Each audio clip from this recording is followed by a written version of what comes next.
ሰላም ውድና የተከበራችሁ የኔ ቻናል ቤተሰብ እንዴት ናችሁ? ደህና ናችሁ ወይ? በያላችሁበት ቦታ እግዚአብሔር ሙሉ ሰላም ጸጋ ይብዛላችሁ እያልኩኝ ዛሬ ወደ እናንተ መጥቻለሁ ማለት ነው። ለቤት አዲስ ከሆናችሁ ላይክ፣ ሼር፣ ሰብስክራይብ እያደረጋችሁ ቤተሰብ እንድትሆኑ በአክብሮት ጋብዣችኋለሁ ማለት ነው። ዛሬ ደግሞ የማወራው ነገር ከህይወቴ የምትማሩት ነገር አንዳንድ ነገር አለ ማለት ነው። ከህይወቴ እኔ ስደት ከመውጣቴ በፊት እንዴት እንዳሳለፍኩኝ ለህይወታችሁ ወይስ ከኔ ትማራላችሁ ብዙ ነገር ማለት ነው። ዛሬ የምትማሩት ነገር ነው ይዤ የመጣሁት ማለት ነው። በዚህ አጋጣሚ በደንብ እስከ መጨረሻ ድረስ ስሙ ማለት ነው። እስከ መጨረሻ ድረስ ብትሰሙ ይጠቅማችኋል ማለት ነው። እሱ ምንድነው ብትሉ ከዚህ በፊት ኢትዮጵያ ሲኖር ከ2010 እንደዛ ዓመተ ምህረት ነበረ አረብ ሀገር የመጣሁት። ግን ከዛ በፊት 2008 ላይ ፓስፖርት የምናወጣ ሰዓት በጣም ቀላል ነበረ። እዛኔ 300 ብር ነበረ የምናወጣው ፓስፖርቱን። እዛም አንድ አመት ፓስፖርቱን ከቆረጥኩኝ አንድ አመት ቆየልኝ ዘገየልኝ። ግን 2008 ፓስፖርት ቆረጥኩኝ። ከዛ በኋላ ደግሞ 2009 እንደዚህ አካባቢ ፓስፖርት የመጣልኝ። እስከ 2010 ድረስ ቪዛ ያልመጣም ነበረ። በጣም ከባድ ነበረ እዛኔ። ግን በረራው በጣም ብሩ ጥሩ ነበረ እዛኔ እኛን ሰዓት ማለት ነው።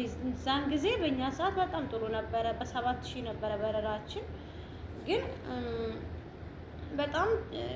በጣም ከባድ ጊዜ ነበረ እዛኔ።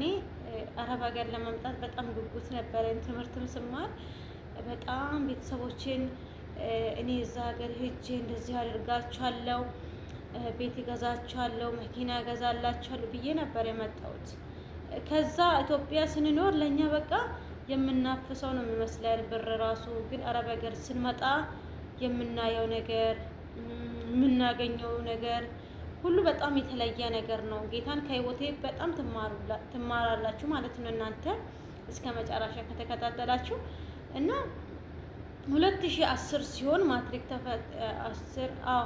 2010 ሲሆን ማትሪክ ተፈታኝኩ። ከዛ በኋላ ደግሞ 2011 ሲገባ ቪዛ ይመጣ። ቪዛ ሲመጣ በጣም ነበረ እንትን የሆንኩት ማለት ነው። በጣም እንትን ሆንኩኝ በቃ አይደለም። እዛን ጊዜ ምን አሉ አዲስ አበባ ከመምጣቴ በፊት ሰው ሽንት ቤት ቆልፎ እናንተን ይገርፏቸዋል ምናምን ሲባል በቃ በጣም ነበረ በቃ ምፈራው። ሽንት ቤት አስገብቶ ቆልፎ በጣም ይገርፏቸዋል ይባላል። ኢትዮጵያ ስንኖር ደግሞ የሆነ ነገር ዘን ልብስ ዘን ስንሄድ አረ ልብስ ይዛችሁ አትሂዱ፣ ልብሳችሁን ጥላችሁ ሂዱ። እዛ እኮ በአየር ላይ ወደ ታች ነው የምትወረውሩት። በቃ ምንም እዛን ጊዜ እኔ ለማምጣት ፈለኩት መጽሐፍ ቅዱስ ነበረ ጉጉቴ ማለት ነው። ግን ያንንም ለማዝ አልቻልኩም ነበረ። ሰው ምለው እዛ እኮ አየር ማረፊያ ስትገቡ እናንተ ምንም ነገር እኮ ይዛችሁ አትመጡም ሲባል እውነት መሰለኝ። ግን አየር ማረፊያ ሁሉ ነገር ትቼ በቃ የተወሰነ ልብስ ይዤ ሲገባ አየር ማረፊያ ብር ራሱ ይዤ አልገባውም። ለምሳሌ ለምን ብር ይዛችሁ አትሄዱ፣ ምንም ነገር ይዛችሁ አትሄዱም እዛ ሀገር በቃ እንትን ይደረግ በቃ የሆነ ነገር በቃ የሚነግሩት ነገር በጣም የሚያስፈራራ ነበር ከኢትዮጵያ ስንወጣ ማለት ነው። ከዛ በቃ በዛ መፍራት ብዙ ነገር ነው ትቼ የመጣሁት። አየር ማረፊያ ውስጥ ገባሁኝ ማለት ነው። ቦሌ ውስጥ ሲገባ እኛ ቦሌ ውስጥ በጣም እኔ ቦሌ ውስጥ እንዳለቀስኩት እንደኔ ያለቀሰ ሰው አለ ብዬ አላስብም። 2011 መስከረም 16 እንደዛ ነው። 2011 ሲገባ መስከረም 16 ላይ ነበር የወጣሁት። ሰው ለአመት በዓል እንትን ሲሆን እኔ ከዛ ወጣሁ ከሀገሬ። ከዛ ቦሌ ውስጥ እየተሰቃየሁት ስቃይ ያለቀስኩት እንባ በረሃብ እዛኔ እኮ 2 ቀን ይሁን 1 ቀን ይሁን አይታወቀኝም። ለኔ ሚነጋም አይታወቅም መመሽም አይታወቅም።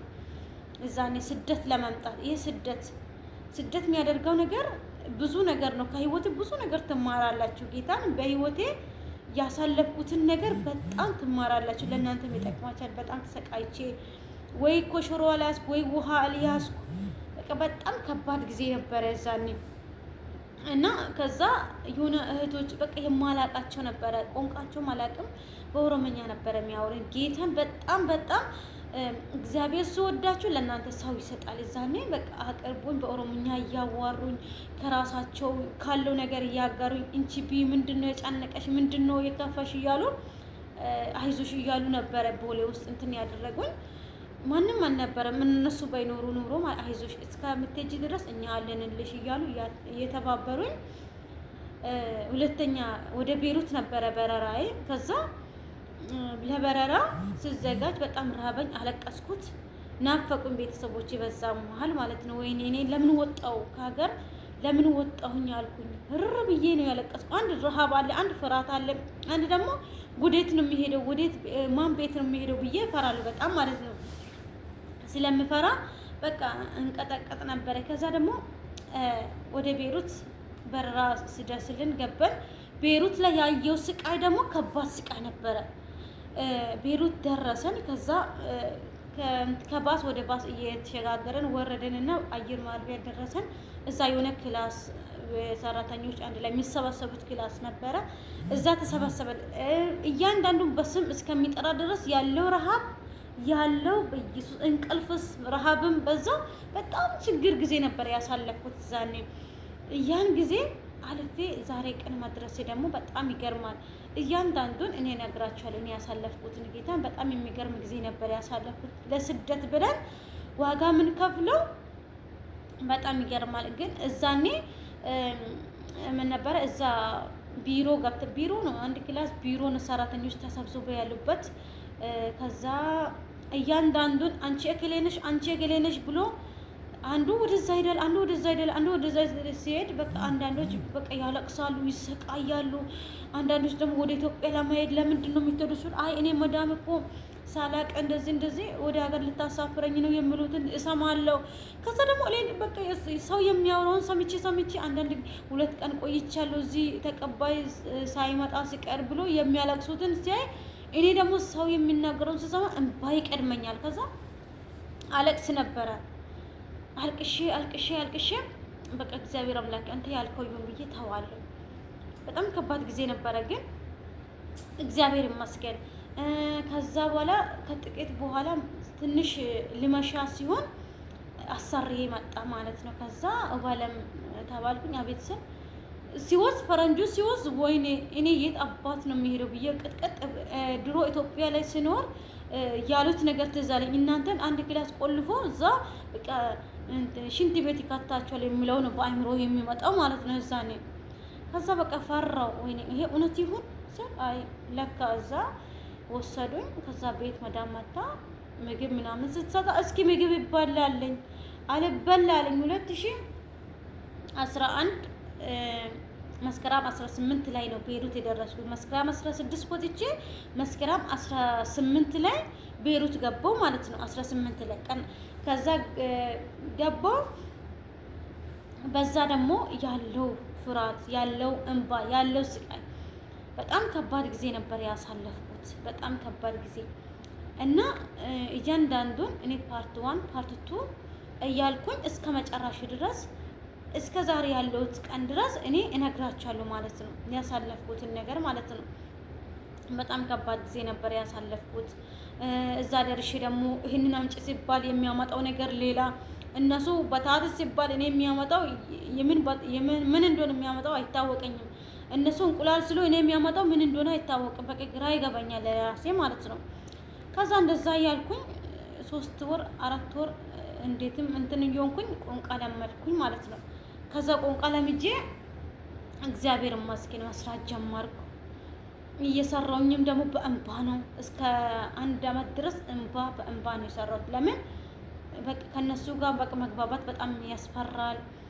ቤተሰብ ትዝ ይላል። በዛም ደግሞ በቃ በጣም ከባድ ጊዜ ነበረ እዛኔ ማለት ነው። እግዚአብሔር ይመስገን ስለ ሁሉ ነገር ግን እና ከዛ በኋላ እስከ 1 አመት ድረስ እንዴት እንዳሳለፍኩኝ እነግራችኋለሁ ማለት ነው። በቀጣይ ቪዲዮ እያንዳንዱን እነግራችኋለሁ። ከወደዳችሁ ላይክ፣ ሼር፣ ሰብስክራይብ አድርጉኝ፣ አበረታቱኝ። የእናንተ እገዛ ብቻ ነው የሚያስፈልገኝ። ፓርት 1 ፓርት 2 እያልኩኝ እቀጥላለሁ ማለት ነው።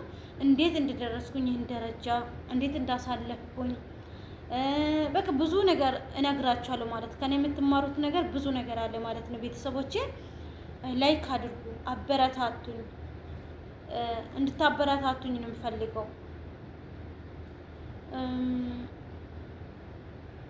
ከባድ ነው ሁሉ ነገር፣ በጣም ከባድ ነበረ። ለማንኛውም አበረታቱ።